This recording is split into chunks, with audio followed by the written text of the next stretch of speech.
Meus irmãos, bom dia a todos, a graça e a paz do Senhor Jesus, a você que está aqui, a você que está também nos assistindo pelo canal da IPN, eu quero convidá-lo a abrir comigo em Êxodo capítulo 17, Êxodo 17, o texto da palavra de Deus que nós vamos meditar hoje, nesta manhã. Êxodo capítulo 17, nós vamos ler do verso 1 ao verso 7, momento em que o povo de Deus foi privado fisicamente de algo que eles precisavam realmente, tomar água, e esse texto mostra para a gente como que o povo responde a esse momento, como que o coração deles é revelado em uma privação que eles estão sofrendo, caminhando pelo deserto que obviamente o próprio Deus os leva. O texto de Êxodo 17 diz assim: tendo partido toda a congregação dos filhos de Israel do deserto de Sim, fazendo suas paradas, segundo o mandamento do Senhor, acamparam-se em Refidim, e não havia ali água para o povo beber. Contendeu, pois, o povo com Moisés e disse: dá-nos água para beber. Respondeu-lhes Moisés: por que contendeis comigo? Por que tentais ao Senhor? Tendo aí o povo sede de água, murmurou contra Moisés e disse: por que nos fizeste subir do Egito, para nos matares de sede a nós, aos nossos filhos e aos nossos rebanhos? Então clamou Moisés ao Senhor: que farei a este povo? Só lhe resta apedrejar-me. Respondeu o Senhor a Moisés: passa diante do povo e toma contigo todos os anciãos de Israel, leva contigo em mão o bordão com que feriste o rio e vai.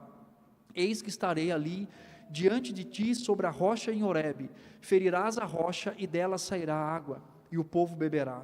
Moisés assim o fez na presença dos anciãos de Israel, e chamou o nome daquele lugar Massá e Meribá, por causa da contenda dos filhos de Israel, e porque tentaram ao Senhor, dizendo: está o Senhor no meio de nós ou não? Vamos orar mais uma vez. Deus, obrigado pela sua palavra, obrigado por este culto que nós respondemos ao Senhor, obrigado por esse chamado tão especial e tão importante, ó Deus, que o nosso coração esteja voltado a ouvir a sua palavra nesse momento, a palavra do Senhor que é viva, que é eficaz, que é mais penetrante e cortante do que uma espada de dois gumes, e que ao refletirmos nela, sobre ela, com relação ao caráter do Senhor, a nossa própria natureza, que o Senhor possa falar aos nossos corações, que o Senhor nos dirija, que o Senhor nos leve a entender e refletir aquilo que o Senhor deseja das nossas vidas, e que ao ouvirmos a palavra do Senhor, não sejamos ouvintes passivos, mas que sejamos também ouvintes ativos, que possamos determinar no nosso coração, colocar como princípio a mudança que o Senhor deseja que nós façamos, ó Deus, com a ajuda do Teu Espírito e com a direção do Senhor, confiando constantemente na obra redentora do nosso Senhor Jesus Cristo, nós possamos responder a esta palavra com humildade e com dependência diante do Senhor. Obrigado por esse momento, nós oramos em nome de Jesus, amém. Amém. Bom, o tema que nós vamos ver hoje, nesta manhã, refletir sobre ele, é que as provações, elas revelam o verdadeiro estado do nosso coração. As provações, elas revelam aquilo que está no mais profundo do nosso ser, do que nós cultivamos diante da nossa vida, das expectativas, daquilo que nós esperamos. E aí então, eu começo talvez com uma pergunta simples, mas reflexiva para o nosso coração: como você responde às provações da sua vida? Como você responde às limitações que Deus permite que você viva, talvez no seu trabalho, na sua saúde, no seu casamento, nos seus estudos, na sua universidade, em qualquer ambiente que você esteja, ao ser privado de algo, qual é a primeira resposta que você dá a esse contexto ou a essa situação? As provações foram usadas por Deus em vários momentos da Escritura para mostrar, para revelar o coração do seu povo. Ao lermos Êxodo com bastante atenção, nós entendemos que Deus está guiando o seu povo pelo deserto, e Deus permite, e nós vemos isso no texto, em vários momentos, Deus dando provisão para o seu povo, sustentando o seu povo. Eles estão caminhando e as roupas não acabam, as sandálias não desgastam, Deus dá água, Deus dá as codornizes, Deus dá o maná para o povo, Deus dar aquilo que o povo necessita para caminhar no deserto, sabendo que Deus estava guiando o povo. Mas em muitos momentos, Deus também permite que o povo seja privado de algo, não é verdade? A água, às vezes o sol escaldante, um desafio que o povo está vivendo, e Deus usa isso na sua palavra, na direção do seu povo, para expor o coração daqueles o qual ele estava liderando. E é interessante que nesse episódio, no capítulo anterior, nós temos Deus dando o quê? O maná para o povo, não é isso? Então Deus está sustentando o seu povo no capítulo 16, e quando chega no capítulo 17, mesmo experimentando o milagre, a provisão, o cuidado de Deus, o sustento do Senhor, quando o povo se aproxima diante de uma privação física que eles têm, eles respondem com ingratidão diante daquilo que Deus estava fazendo com que eles vivessem. Deus alimenta o seu povo, supre as suas necessidades, e não só nesse momento, mas a gente vê a história de Deus tirar o seu povo do Egito, Deus os guia por meio de uma promessa, Deus levanta um homem, para levá-lo nessa peregrinação, levá-los, o próprio Moisés, e Deus aponta para onde eles deveriam caminhar. Perceba o cuidado zeloso de Deus, o cuidado amoroso de Deus, e mesmo assim, em determinados momentos de privação, o povo responde de uma forma ingrata com Deus. Quando nós olhamos para esse texto, quando eu leio, o texto de Êxodo, a gente não tem aquela certa indignação, você fala assim, esse povo só reclama, não é verdade? Então, olha só, pertinho um do outro, Deus deu o maná, pega só o suficiente, pega mais, não aprende esse povo, Aí Deus sustenta no capítulo 16, 17, Deus manda para um lugar que não tem água, eles falam assim, a gente vai morrer aqui, Senhor? Tirou a gente para morrer? Aí eu olho para esse povo, para o coração desse povo, e eu digo assim, Deus, o Senhor é misericordioso, porque eu já perdi a paciência no primeiro capítulo com esse povo já. Não é assim que a gente faz? A gente olha para a história e fala, não é possível, experimenta, e quando tem uma aprovação, quando tem algo que Deus permite ser privado, eles falam, pronto, tirou a gente de lá para morrer aqui, olha só, não é assim? Mas quando a gente olha para o texto, e quando a gente avalia a nossa própria vida, nós percebemos que nós não estamos tão distantes do povo assim, não é verdade? Nós não estamos tão longe dessa resposta que o povo dá, muitas vezes, com a ingratidão e com a desconfiança de que o Senhor está dirigindo a nossa vida, e como Deus estava dirigindo o povo. Quando eu olho para essa história, eu não vejo só um povo no deserto, eu vejo aquilo que se remete ao dia de hoje. Nós temos também a perspectiva, assim como o povo, nós não estamos ainda na terra prometida, nós não finalizamos a nossa peregrinação, nós estamos dia a dia sendo tentados, provados, colocados a várias provações, vivemos num mundo caído, e assim como Deus usou o deserto daquele povo para revelar o coração deles, Deus usa também a nossa vida, as nossas provações, privações, aquilo que vivemos no trabalho, em casa, para revelar também quem realmente somos, para que Ele possa tratar o nosso coração. Deus usou o deserto para revelar o estado do coração do seu povo. Deus faz o mesmo conosco. Nós não estamos ainda na morada celestial, nós não chegamos ao final ainda. Então Deus está trabalhando na nossa vida, cuidando do nosso coração, e muitas vezes pontos cegos na nossa vida faz com que a gente vá vivendo automaticamente aos acontecimentos e as respostas que nós damos, e muitas vezes culpando o contexto para as reações que nós temos. Mas Deus olha para nós, olha para o nosso coração e diz, Tiago, o que você responde, não é por causa da sua esposa, não é por causa da igreja, não é por causa do seu trabalho, não é porque o seu chefe falou isso, não é porque o professor na universidade, é o seu coração, é o estado real do seu coração.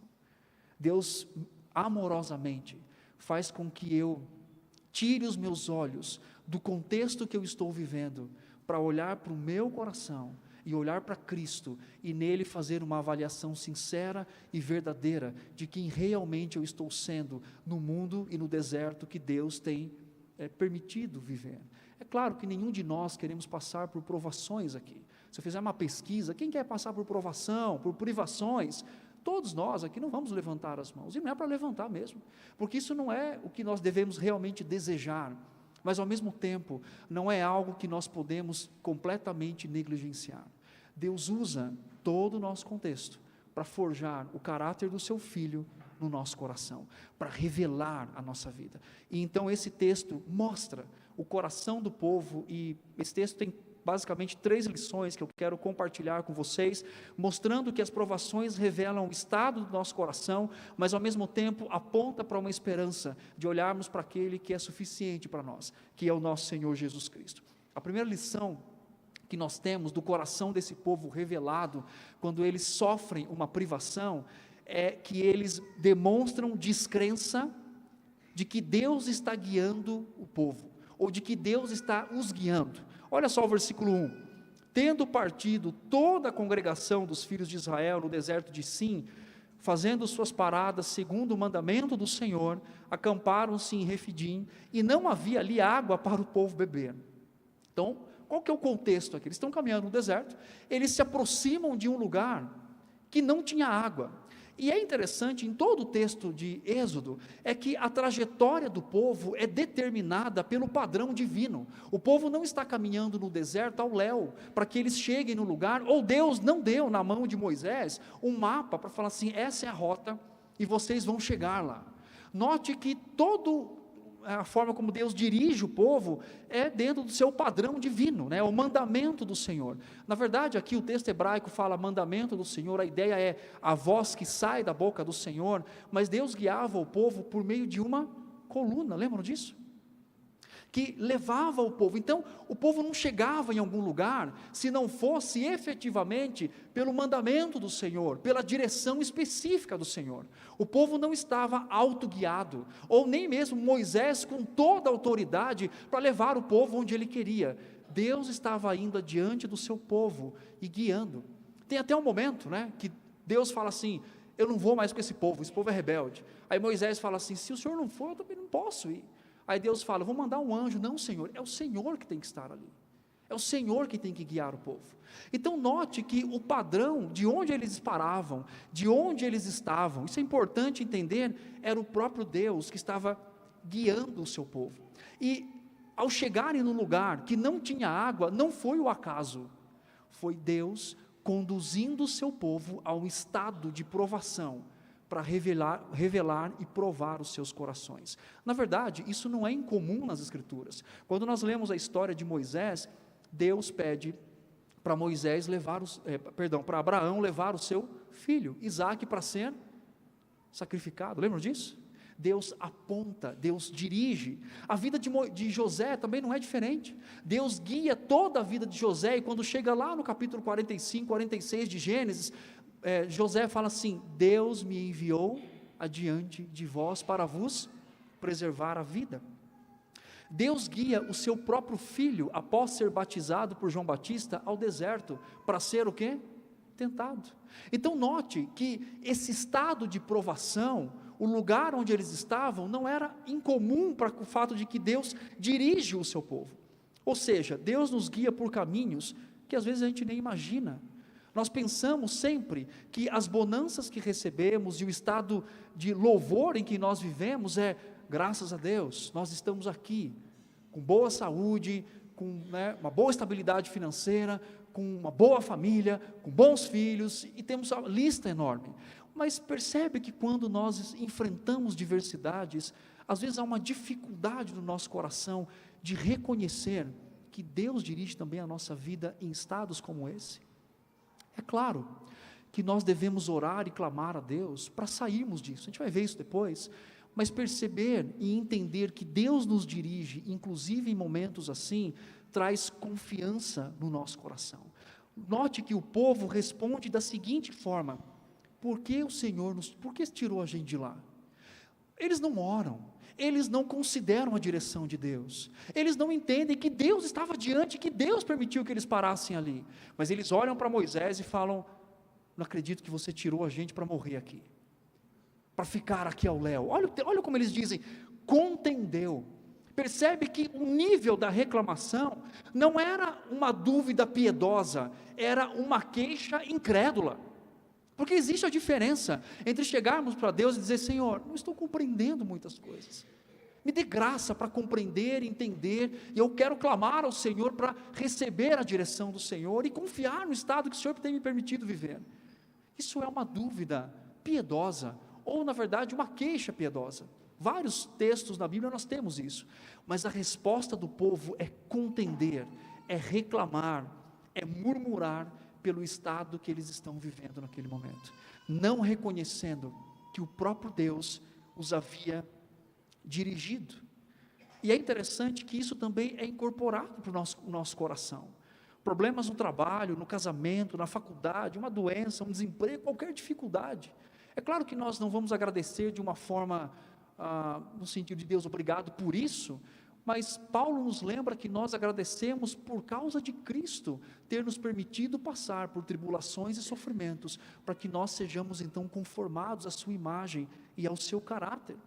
Note que a primeira reação do povo àquela situação é a murmuração, é a incredulidade, e que nós podemos lidar com isso no nosso coração. Talvez ser tentados de que há momentos da nossa vida que Deus não está nos dirigindo, que Deus não está ciente do que está acontecendo. Podemos lidar com isso. E como povo, e talvez ao olharmos para isso, nós devemos confessar os nossos pecados, nós devemos dizer: Senhor, me perdoe pela diversas vezes, incrédula como eu respondi à direção do Senhor na minha vida, ainda que tenha doído tanto no meu corpo, no meu contexto, na minha vida. Note que as reações desse coração não é por causa da falta de água, mas é porque o povo lidava com o pecado da incredulidade. Uma segunda lição que nós temos nesse texto, quando falamos sobre as provações revelam o estado do nosso coração, nós vemos como o povo efetivamente responde a isso. Olha o versículo 4 comigo. Então clamou, aliás antes, o versículo 3, tendo aí o povo sede de água, murmurou contra quem? Contra Moisés. Por que contendeis comigo? Por que tentais ao Senhor? O que acontece nesse texto é quando o povo é privado de algo, eles respondem àquela situação. Mais uma vez lembrando, eles tinham experimentado a graça de Deus, eles tinham experimentado a provisão do Senhor anteriormente, e diante dessa privação pontual, eles reagem de um modo completamente incompatível.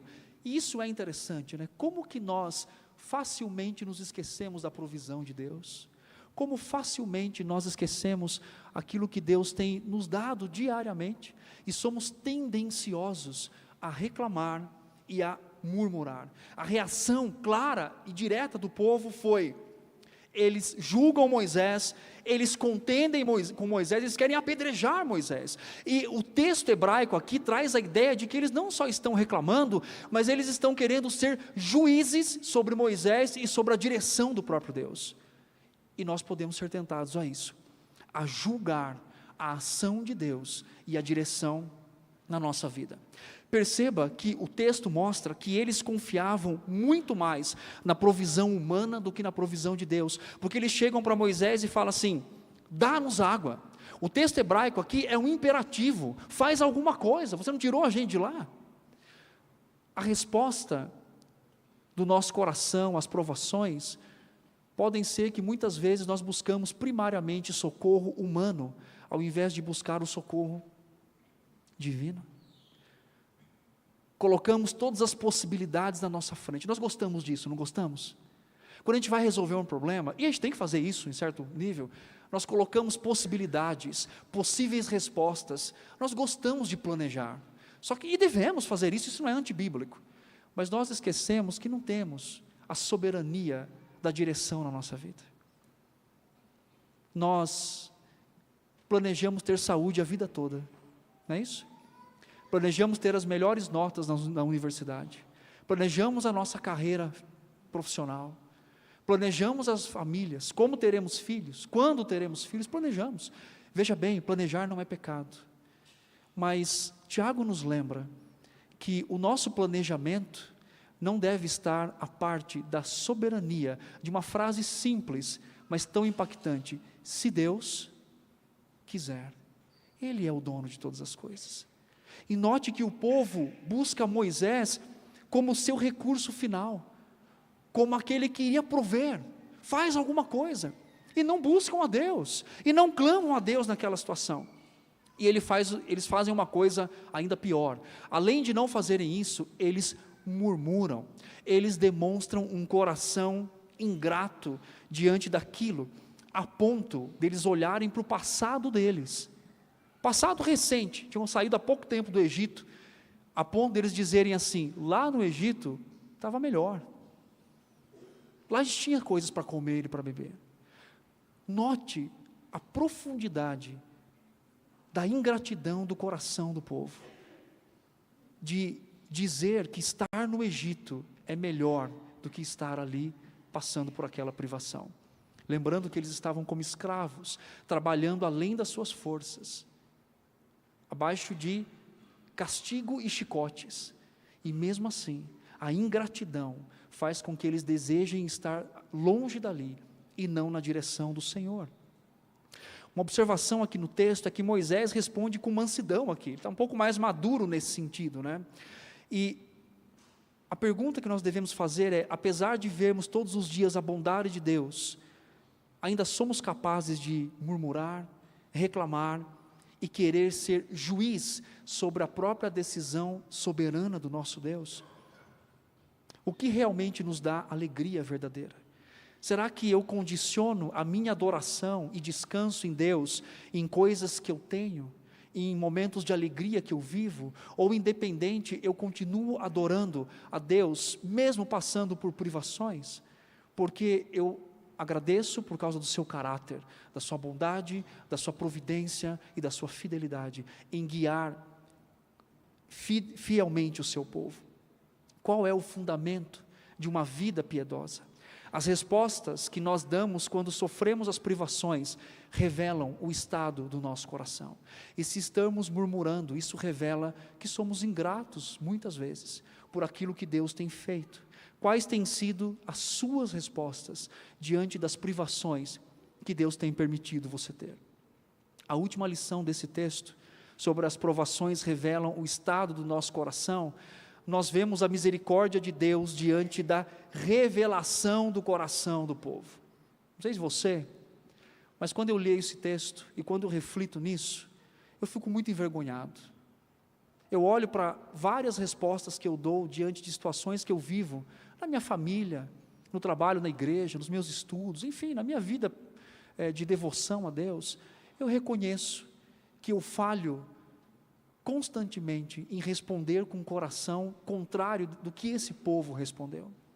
Mas há uma graça, a misericórdia e a perdão para nós. E o texto mostra isso. Olha o que o texto diz, por favor, versículo 5. Respondeu o Senhor a Moisés: passa diante do povo e toma contigo alguns dos anciãos de Israel, leva contigo em mão o bordão com que feriste o rio e vai. Deus responde Moisés quando ele clama com relação a este povo. Só que, se a gente não tivesse a outra parte do texto, nós poderíamos concluir aqui, que Deus iria castigar o seu povo. Por quê? Quando você vai para Êxodo capítulo 4, ou Êxodo capítulo 7, aonde teve uma reclamação do povo diante de uma ação divina, Deus pede para Moisés pegar o bordão, reunir os anciãos e passar à frente do povo. Mas às vezes que Deus fez isso, o povo foi castigado, disciplinado. Então quando você olha para isso, você pensa: Deus vai castigar o povo, matar metade deles e falar: é assim? Então olha aqui. Mas Deus não faz isso. Sabe o que Deus faz? Ele pede para Moisés passar à frente do povo com os anciãos, com o bordão, que é um selo também de juízo, e Deus pede para Moisés fazer o seguinte: eis que estarei ali adiante de ti sobre a rocha em Horebe, ferirás a rocha e dela sairá água, e o povo beberá. Moisés assim fez na presença dos anciãos de Israel. Quando nós avaliamos o nosso coração, e nós percebemos as nossas falhas, e as respostas pecaminosas que nós damos, diante das provações que nós vivemos, não precisa desesperar, precisa se arrepender, obviamente, mas o texto nos leva a olhar para a pessoa de Jesus Cristo. O povo não é ferido, quem é ferido é a rocha. E essa rocha ferida, ela não fica ferida, ela sai dela água, e essa água alimenta o povo, ou traz saciedade para o povo. Em 1 Coríntios capítulo 10, nós vemos que Cristo é a rocha, que dele nós bebemos e somos sustentados por ele. Apesar do meu coração ser revelado inadequado e muitas vezes a graça e compaixão da parte de Deus por nós. Quando nós arrependemos e colocamos o nosso coração diante do Senhor, nós podemos então encontrar em Cristo o coração dinâmico perfeito. Ele esteve no deserto, mas ele respondeu com adoração e zelo a Deus Pai. E ele não é só o nosso exemplo, mas ele também é o nosso substituto.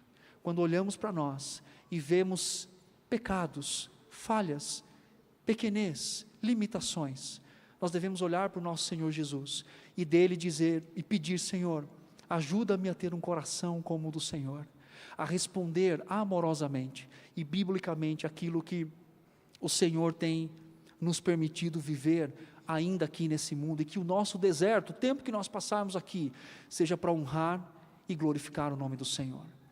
Eu quero concluir a minha reflexão lendo a oração de um puritano, ou do livro dos puritanos, chamado O Vale da Visão, uma oração puritana, e ele diz exatamente o seguinte: Senhor, santo e excelso, de forma submissa e humilde, fui trazido por Ti ao Vale da Visão, em cujas profundezas habito. Não vejo a Ti nas alturas, mas vejo a Ti nas alturas. Cercado pelas montanhas do pecado, eu vejo a Tua glória. Permita-me aprender pelo paradoxo, que o caminho para baixo é o caminho para cima, que ser humilde é ser elevado, que o coração quebrado é o coração sarado, que o espírito contrito é o espírito alegre, que a alma arrependida é a alma vitoriosa, que não ter nada é possuir tudo, que suportar a cruz é usar a coroa, que dar é receber, que o vale é o lugar da visão. Senhor, de dia podem ser vistas estrelas de lugares profundos, e o mais profundo poço, a luz da Tua estrela brilha. Deixa que eu encontre na Tua luz em minha escuridão, Tua vida em minha morte, Tua alegria em meu sofrimento, Tua graça em meu pecado, Tua riqueza em minha pobreza, Tua glória no meu vale. Que Deus nos dê graça para momentos de privações e provações, possamos nos render à adoração e à nossa vida humildemente, àquele que está dirigindo tudo aquilo que somos, o nosso Senhor Jesus. E que a nossa resposta não seja outra, irmãos, a não ser adorar ao nosso Deus. E quando o nosso coração for revelado e a tristeza bater por respondermos indignamente, que os nossos olhos estejam naquele que é o autor e consumador da nossa fé, o nosso Senhor Jesus Cristo. Amém?